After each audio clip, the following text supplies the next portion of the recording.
वंदे मातरम बच्चों। आज मैं आचार्य हरे कृष्ण शर्मा कक्षा 9वीं के अंदर जो अपना विषय चल रहा है संविधान निर्माण का, उसका ही आगे का जो भाग है वह लेकर आपके समक्ष उपस्थित हूँ। देखिए, इस वीडियो में अपन संविधान की आवश्यकता के बारे में समझेंगे। जैसा कि पिछले 2 वीडियो में अपन ने समझा कि किस प्रकार दक्षिणी अफ्रीका में रंगभेद के खिलाफ संघर्ष और उस संघर्ष की परिणति में एक लोकतांत्रिक सरकार की स्थापना के बाद में दक्षिणी अफ्रीका के अंदर श्वेत और अश्वेतों के बीच में एक मजबूत भरोसा कायम होने की दिशा में एक ऐसे महत्वपूर्ण दस्तावेज की आवश्यकता थी ताकि वह बहुसंख्यक समाज और जो अश्वेत समाज है उसके बीच में एक आत्मिक सामंजस्य स्थापित करे। इसलिए समाज को एक मजबूत संविधान की आवश्यकता होती है। इसी परिप्रेक्ष्य में अपन देखेंगे कि वास्तव में एक श्रेष्ठ संविधान की किसी भी लोकतांत्रिक देश को आवश्यकता क्यों होती है, ज़रूरत क्यों होती है। तो देखिए, इसी परिप्रेक्ष्य में हम कह सकते हैं कि किसी भी देश और समाज के भविष्य एवं आने वाली पीढ़ियों को हम किस दिशा की ओर अग्रसर करें तथा भविष्य के जीवन मूल्यों को सार्थक करने के लिए एक मजबूत संविधान रूपी लिखित अनुबंध होना चाहिए। इसी दृष्टिकोण को समझने की दृष्टि से हम दक्षिणी अफ्रीका के नवीन लोकतंत्र को समझने का प्रयास करते हैं। बिंदु क्रमांक 1 के अंतर्गत दक्षिण अफ्रीका एक नव स्वतंत्र राष्ट्र था जहाँ की पूर्व में दमनकारियों का तथा दमन सहने वालों को एक साथ समानता से रहना कठिन था। जहाँ एक और अश्वेत बहुमत का शासन चाहते थे तो ठीक उसी के दूसरी ओर अश्वेत एवं गोरे लोग जिन्होंने वर्षों तक दमनकारी शासन किया, वे लोग भी अपने लिए विशेषाधिकार एवं अपनी संपत्तियों को बचाना चाहते थे। दूसरी बात, दोनों पक्षों के बीच सामंजस्य वार्ता के साथ हुए समझौते से इस बात की आम सहमति बनी कि श्वेत लोग बहुमत के शासन को स्वीकार करेंगे तथा अश्वेत लोग सदैव बहुमत के आधार पर श्वेतों पर अत्याचार नहीं करेंगे, अर्थात श्वेतों के विशेषाधिकार एवं उनके जीवन मूल्यों की रक्षा करेंगे। तीसरी महत्वपूर्ण बात थी, इन सब बातों पर भरोसा कैसे स्थापित हो, अर्थात कैसे कायम रखा जाए ताकि श्वेत और अश्वेत समाज के बीच में एक स्थायी सिद्धांतिक नियम बन सके। और इन स्थायी सिद्धांतिक नियमों के संदर्भ को जानने की दृष्टि से ही भविष्य में कैसी सरकार चुनेगी और वो चुनी हुई सरकार की कार्यप्रणाली क्या होगी, इन सब बातों को ठीक प्रकार से समझने के लिए एक मजबूत लिखित दस्तावेज की आवश्यकता थी। और वो लिखित दस्तावेज ही एक संविधान का रूप ले सकता था। और इसी बात के आधार पर दक्षिणी अफ्रीका में एक नवीन संविधान की आवश्यकता महसूस की गई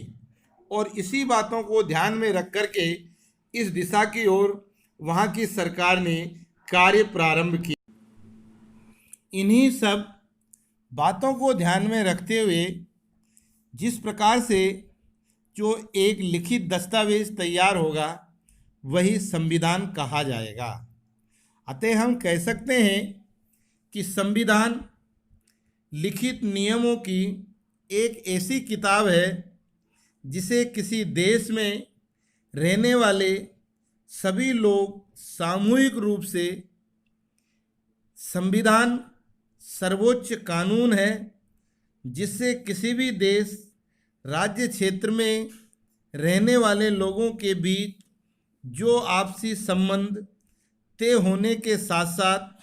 सरकार और लोगों के बीच में जो भी आपसी संबंध तय होने के साथ, और यही संविधान कहलाता है। मुख्य रूप से संविधान निम्नलिखित सिद्धांत और बातों पर कार्य करता है, जिसके अंतर्गत महत्वपूर्ण बात है कि साथ रह रहे भिन्न भिन्न लोगों के बीच जरूरी भरोसा और सहयोग विकसित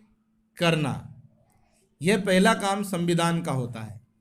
दूसरी महत्वपूर्ण कार्य संविधान का है सरकार का गठन कैसे होगा और किस प्रकार से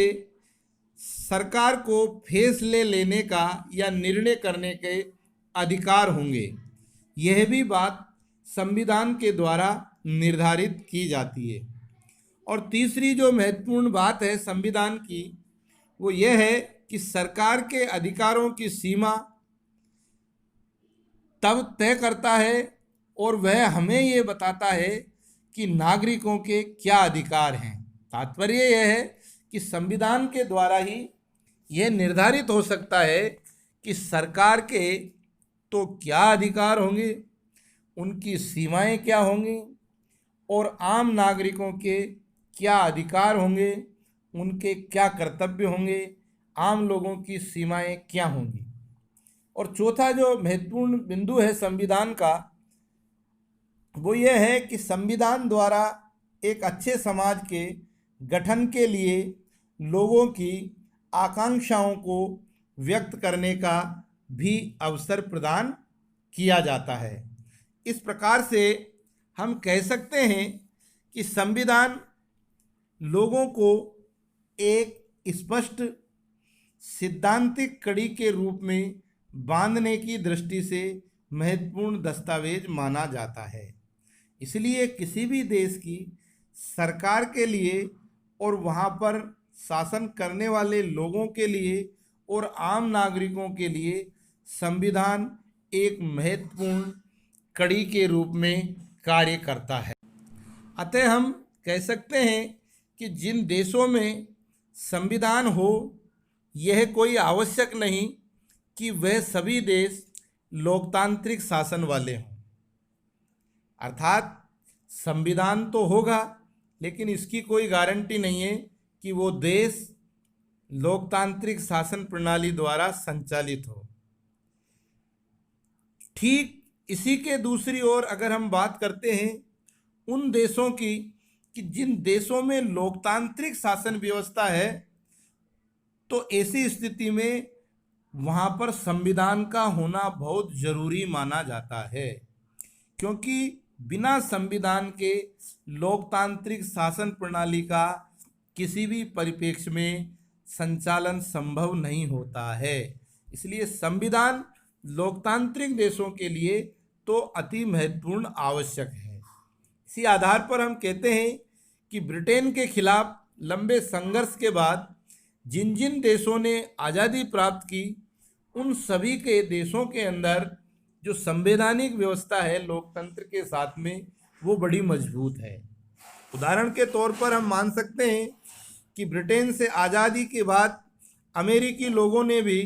अपने लिए एक मजबूत संविधान का निर्माण किया। ठीक उसी के साथ साथ फ्रांसीसी क्रांति के बाद फ्रांसीसी लोगों ने भी अपने देश में लोकतांत्रिक शासन व्यवस्था को साथ साथ एक लोकतांत्रिक संविधान की मान्यता दी, और इसी के बाद पूरे विश्व में ये एक चलन सा चल गया कि जो भी नव स्वतंत्र राष्ट्र होंगे, वहाँ अगर लोकतांत्रिक शासन व्यवस्था स्थापित होगी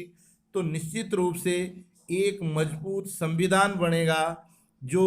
लोगों के जीवन मूल्यों को, लोगों की मान्यताओं को और शासन के,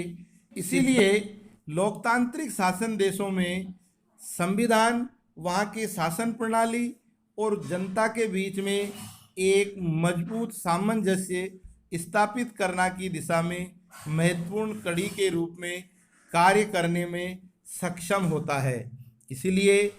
हर देश के अंदर एक मजबूत संविधान की वहाँ के नागरिकों को स्पष्ट आवश्यकता होती है।